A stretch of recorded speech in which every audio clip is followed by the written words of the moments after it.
Welcome, my friends, to the Bob and Brad podcast. My name is Mike Kienitz, and today I'm interviewing Dr. Deb Riczo, who is a physical therapist. We are going to be talking about SI joint pain and dysfunction, how it's diagnosed, what it looks like, and treatment options for it. So without further ado, here is Dr. Deb. So the first question we have is, what does SI pain look like? So what does it look like? I like to break it down between what does the pain look like and how does a person look when they have it?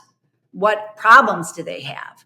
So first, the pain. We know that the pain can be localized. It can just be in one spot. Like if you take your hand and put it on the back of where that rectangle is on the model, that is kind of where the sacroiliac localized pain is. But it can also be radicular, meaning that it can go down the leg. It can be confused with sciatica that's being generated from the lumbar spine. And sometimes you can have pain that's aggravating that nerve that's coming from the spine and also coming from the SI joint. So it can be a double whammy.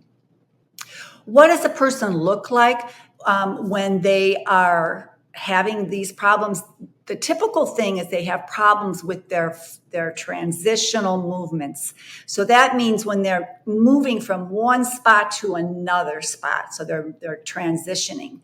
So that means like getting up out of a chair, getting out of a car, standing on one leg is really, really not good, does not feel good. And when you're walking, of course, you're standing on one leg and then you're standing on the other leg. So walking can be a problem. Sometimes it gets better as you walk. Sometimes it doesn't. Sitting and stairs also can be a problem. Sitting a lot of times is uncomfortable to just sit evenly. So people will be shifting or only sitting on one side. Rolling in bed sometimes is the worst problem of all. Sometimes rolling in bed is just really, really bad. Lying flat and lifting, bridging, which is like lifting your buttock up and down. So these are like transitional movements where you're shifting your body weight, and that can be very painful. Now, you don't have to have all of these, but people will generally have more than one. So what causes SI pain?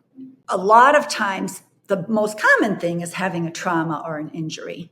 So being in a car accident, having a difficult childbirth, having a fall, any type of trauma to the pelvic girdle. So even if you've had a lumbar fusion, which is, anytime you have surgery, it's doing some type of a trauma to the tissues. But having a surgery that's close in proximity to the joint, because the sacroiliac joint shares a lot of muscles and ligaments and tendons to its neighbors. Any kind of hypermobility, hypomobility, if you're extra stiff or if you are really extra flexible, that has been known to cause those people tend to have more problems with their sacroiliac area.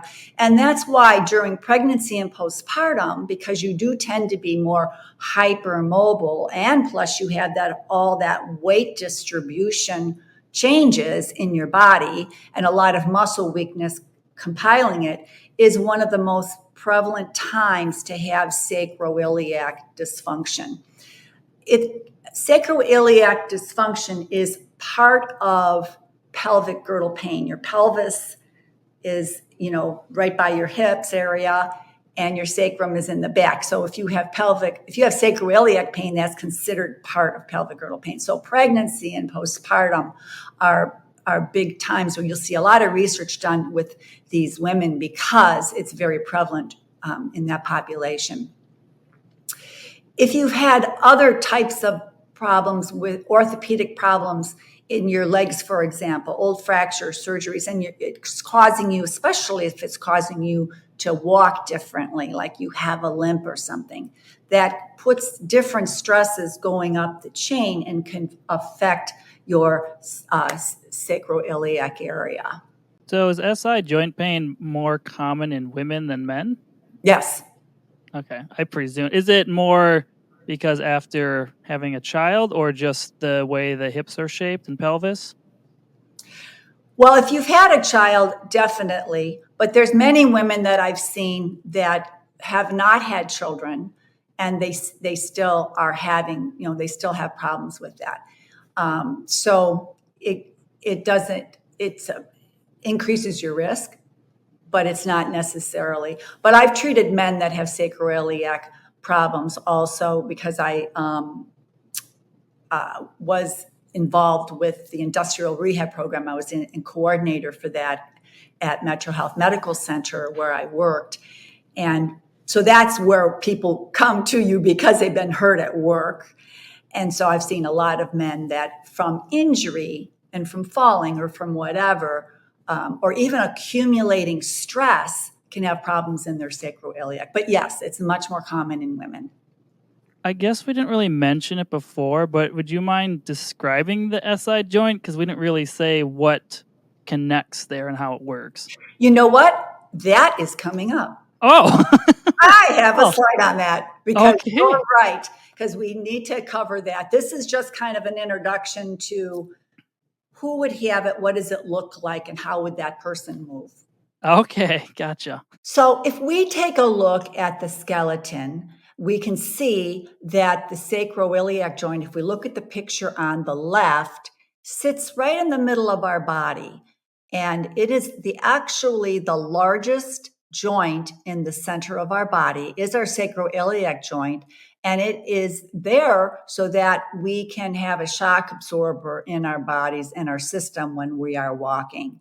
If you look to the next over one, to the lumbar, to the spinal column, we can see that the spine has a lot of vertebrae connected to it in a nice curve. And at the bottom of the spine, we have the sacrum. And what connects the sacrum to the spine is the L5-S1 joint or articulation, where a lot of people tend to have problems. Moving over to the next picture is the picture of our pelvis. And you can see better here what the sacroiliac joint actually looks like. And that is, it's a large, it's actually an L-shaped joint. And then moving down, we have our hip joint. So it may look like they're not that close together on this diagram when we're looking at the slide on the right. But if you look on the left, everything is pretty close together. We have muscles, tendons, and ligaments that are shared between the sacroiliac joint, the hip joint, the L5-S1 articulation, and even the tailbone, which I didn't mention, but is at the bottom of the sacrum.